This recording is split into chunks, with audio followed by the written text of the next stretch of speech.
Hello बच्चों, let's read the question. The question says capacitor C3 in a circuit is a variable capacitor. Its capacitance can be varied. Graph is plotted between potential difference V1 across capacitor C1 versus C3. Electric potential V1 approaches on asymptote of 10 volt as C3 tends to infinite.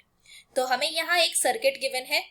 उस circuit में बोला गया है कि C1 के across जो potential difference है वो है V1, बैटरी का टोटल पोटेंशियल है V, और जब C3 इनफाइनाइट होता है, C3 टेंड्स टू इनफाइनाइट, तो V1 की वैल्यू हो जाती है 10 वोल्ट्स. और इस केस में हमें कैलकुलेट करना है कैपेसिटेंस ऑफ C2. C2 मतलब ये जो कैपेसिटर है इसका हमें पोटेंशियल डिफरेंस कैलकुलेट करना है.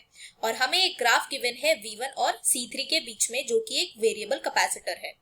तो इसे सॉल्व करने के लिए जो की कॉन्सेप्ट हम यूज करेंगे वो यूज करेंगे. पहला concept, when capacitor tends to infinite, it behaves as a straight wire. क्योंकि वहां पर वो पोटेंशियल डिफरेंस दोनों पॉइंट्स पे सेम कर देता है और एक शॉर्ट सर्किट वाली सिचुएशन बन जाती है. तो हम बोल सकते हैं कि अगर कोई कैपेसिटेंस है वो इनफाइनाइट को टेंड कर रहा है तो वहां वो स्ट्रेट लाइन की तरह बिहेव करेगा. और सेकेंड कंडीशन हम बोल सकते हैं, जो हम की कॉन्सेप्ट में यूज करेंगे वो यूज करेंगे, when capacitance is 0, it behaves as an open circuit.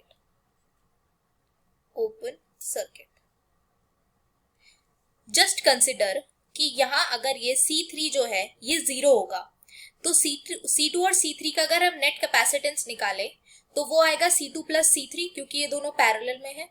तो हम लिखेंगे C2 plus 0, C net is equal to C2 plus 0. तो जो नेट कैपेसिटेंस होगा C2 और C3 का वो कितना होगा, C2 के इक्वल हो जाएगा. तो हम बोल सकते हैं कि ये एक ओपन सर्किट की तरह बिहेव करेगा. और एक कंडीशन हमको ऑलरेडी गिवन है कि जब C3 इनफाइनाइट को टेंड कर रहा है तो V1 जो है 10 वोल्ट्स है. तो अगर ये इनफाइनाइट है तो हम ये बोल सकते हैं कि ये जो सर्किट होगा ये कुछ ऐसे दिखेगा. ये C1, ये C2 है और ये एक स्ट्रेट वायर की तरह हो जाएगा और ये V वोल्ट्स. तो ये हो गया C1, ये है यहाँ C2. तो हम कह सकते हैं कि अगर ये शॉर्ट सर्किट वाली कंडीशन है तो जो बैटरी का पोटेंशियल होगा वो पूरा अक्रॉस C1 चला जाएगा. तो इस केस के लिए V1 will be equal to V. तो इससे हमारी बैटरी का पोटेंशियल आ जाएगा, पोटेंशियल ऑफ बैटरी, तो ये आ जाएगा हमारा 10 वोल्ट्स. तो हम ये 10 वोल्ट्स बोल सकते हैं कि बैटरी का पोटेंशियल आ जाएगा. अब अगर हम यहाँ ग्राफ चेक करें तो ग्राफ में हमें गिवन है कि जब C3 की वैल्यू 0 है तो उस केस में जो पोटेंशियल डिफरेंस है वो आ रहा है हमारा 2 volts. When C3 is equal to 0, V1 आ रहा है 2 वोल्ट्स. तो अगर इस केस में V1 2 वोल्ट्स आ रहा है और यहाँ हमें पूरी वैल्यू पता है बैटरी की, तो हम लिख सकते हैं V total is equal to V1 plus V2. Total battery का पोटेंशियल 10 वोल्ट्स है. V1 2 वोल्ट्स है जब C3 इज इक्वल टू 0, तो V1 जब C3 इज इक्वल टू 0 तो V1 is equal to 2 volts था. तो यहाँ प्लस V2 लिखेंगे. तो इधर से V2 की जो वैल्यू आएगी वो आएगी 8 वोल्ट्स. तो अगर V2 की वैल्यू 8 वोल्ट्स है तो हम यहाँ एक बार सर्किट से ड्रॉ कर लेते हैं. ये C2, यहाँ C3, C1, C2, C3, और ये यहाँ हो जाएगा बैटरी का पोटेंशियल. तो हम यहाँ बोल सकते हैं कि जो चार्ज फ्लो करेगा वो Q चार्ज फ्लो करेगा. तो Q की जो वैल्यू होगी वो होगी C1 V1 is equal to C2 V2.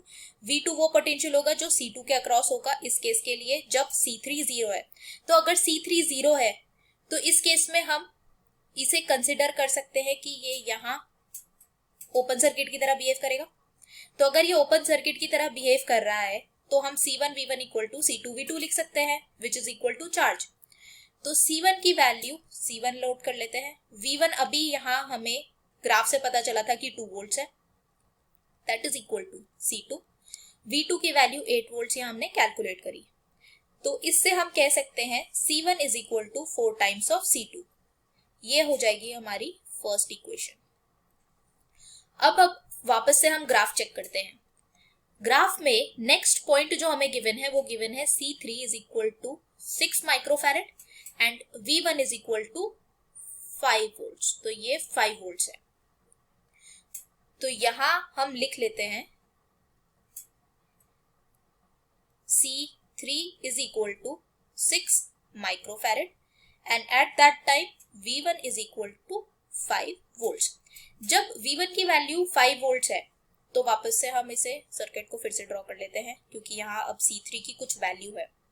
तो V2 V3 के इक्वल होगा, क्योंकि दोनों पैरेलल में है, तो पैरेलल में पोटेंशियल डिफरेंस जो आता है वो सेम आता है। तो यहाँ अगर हम टोटल पोटेंशियल लिखें तो ये हो जाएगा V1 प्लस V2। अब इस केस के लिए बैटरी का पोटेंशियल तो 10 वोल्ट है, बट V1 की वैल्यू कितनी है 5 वोल्ट प्लस V2, तो यहाँ से V2 जो आ जाएगा वो आ जाएगा हमारा 5 वोल्ट्स। अब यहाँ अगर हम चार्ज की वैल्यू लिखें तो वो हम लिख सकते हैं C1 V1 that is equal to C2 plus C3, मतलब C नेट हम लिखेंगे C2 प्लस C3, क्योंकि पैरेलल में जो कैपेसिटेंस है वो डायरेक्टली एड ऑन होते हैं, मल्टीप्लाइड बाय V2। V1 और V2 की वैल्यू, दोनों की वैल्यू 5 वोल्ट्स है, तो ये दोनों वैल्यूज कैंसिल आउट हो जाएंगी। तो इससे हमारा आ जाएगा C1 is equal to C2 plus C3 की वैल्यू कितनी गिवन है 6 माइक्रोफैरेड, तो प्लस 6।